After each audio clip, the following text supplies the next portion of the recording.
You might find people cheating in dominoes, in cards, or in any game that you play with your friends or siblings.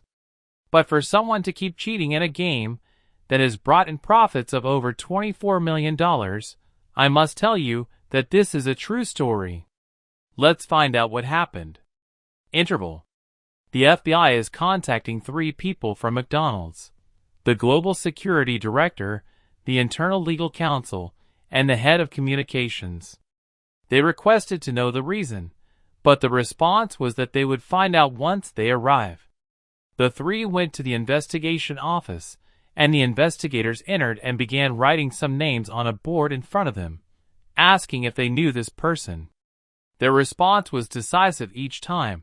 "No, we don't know them." The investigators noticed from their body language and responses that there was a lot of tension, which began to fade after writing down the names that might have alleviated some of the tension and mystery that they really didn't know those names. I asked the legal advisor for McDonald's the usual question: "Can someone tell us what the topic is?"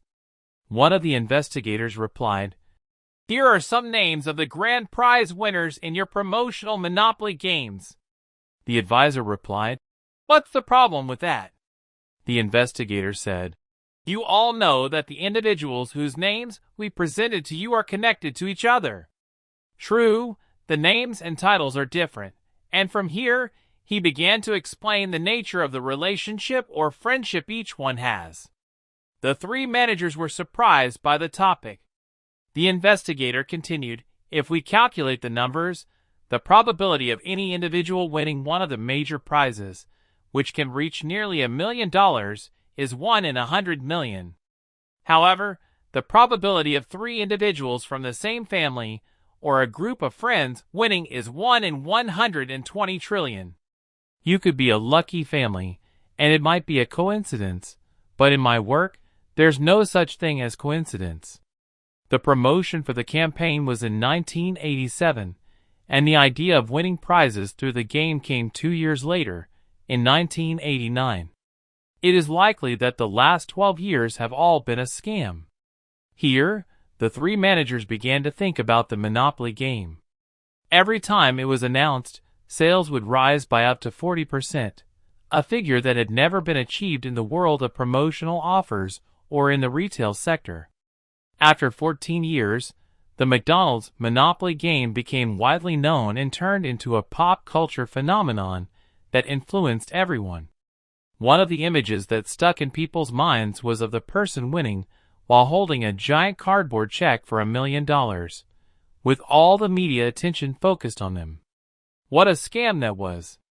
This means that everyone who entered our restaurants in all our branches and bought a box of fries or a cup of soda dreamed of winning prizes. Even all the winners of the large amounts were cogs in the biggest and longest-running fraudulent scheme that lasted for almost 12 years.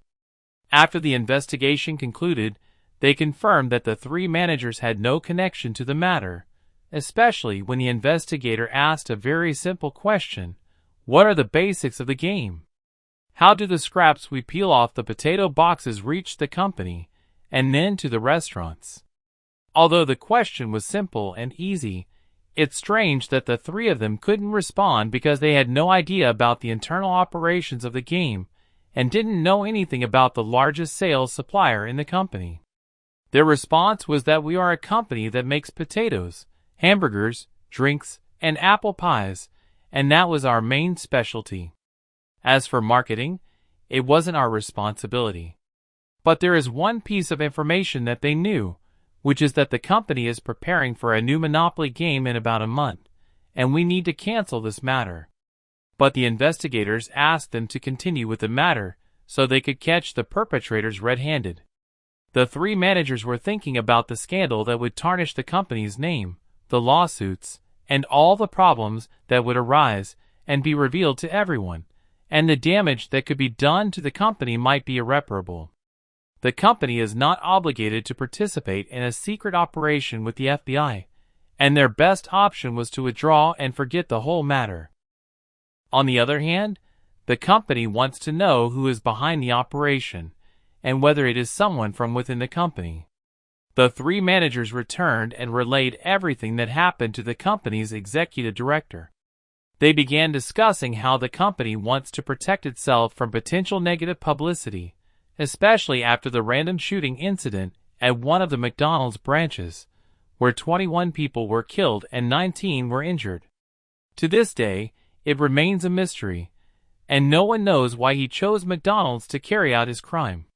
Here, they had to make the decision whether to forget the matter and let it end forever or to continue with it and bear all the consequences. A week later, the company's CEO contacted the FBI and told them that the company had decided to cooperate with them, and the game would begin at the start of the month. Scene 2. The Fraud Operation. To understand how the fraud occurred, stay with us. There was a person named Jacobson, known as Uncle Jerry. He was the security manager at a company called Simon Marketing, which produced the promotional games for McDonald's, including the Monopoly game and Who Wants to Be a Millionaire.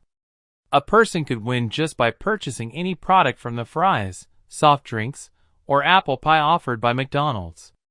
Uncle Jerry's job was to keep the game pieces designated for the event and to ensure that these pieces didn't end up in the hands of any employee in the company.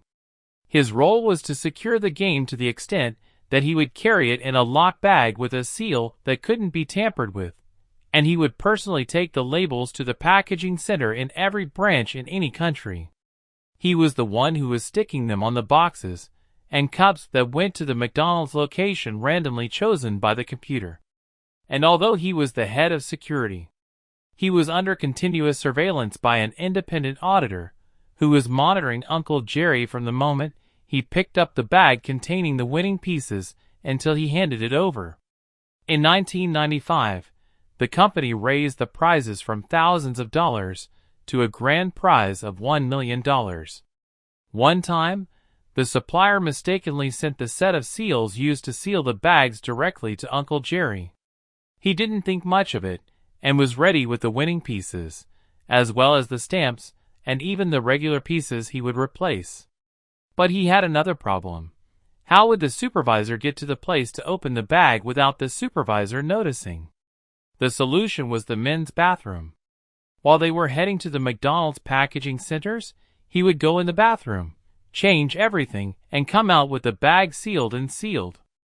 After winning the prize, he started looking for other winners because he couldn't win any of those prizes. He would sell the piece for $200,000 to his friends or family for $45,000 each. Jacobson once sold $1 million toy to a fundraiser at a children's research hospital with the idea that if he was caught, his sentence would be reduced because of this charitable act. He continued to sell the items, sometimes to members of his classic car club, sometimes to a man he met at the airport, and once to a gambler.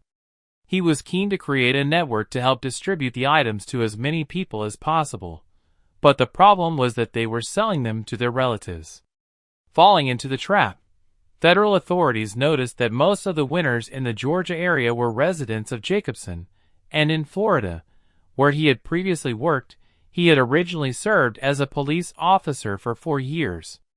Upon investigation, they discovered a cluster of winners in one location, including a family that had won $3 million prizes and a Dodge Viper sports car.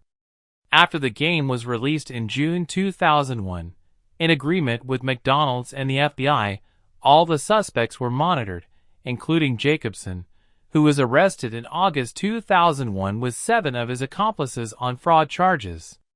The FBI continued to piece together the network, and more than 50 people were convicted. In 2003, Jacobson was sentenced to 37 months in prison and ordered to pay restitution exceeding $12 million. After the wave of anger that hit the American street, McDonald's announced the distribution of cash prizes totaling $10 million to 55 randomly selected winners. McDonald's severed its relationship with Simon Marketing, and the two companies filed lawsuits against each other for breach of contract. McDonald's estimated that it would resolve the matter out of court by paying $16 million to the marketing company as it was the one who terminated the contract. However, Simon was liquidated and closed in 2002 after becoming a tainted company with a bad reputation, and the CEO of McDonald's stated that they are committed to giving our customers the opportunity to recover every dollar stolen by this criminal gang. I would like to hear your comments on the video, and follow us because we have all the latest updates. Bye!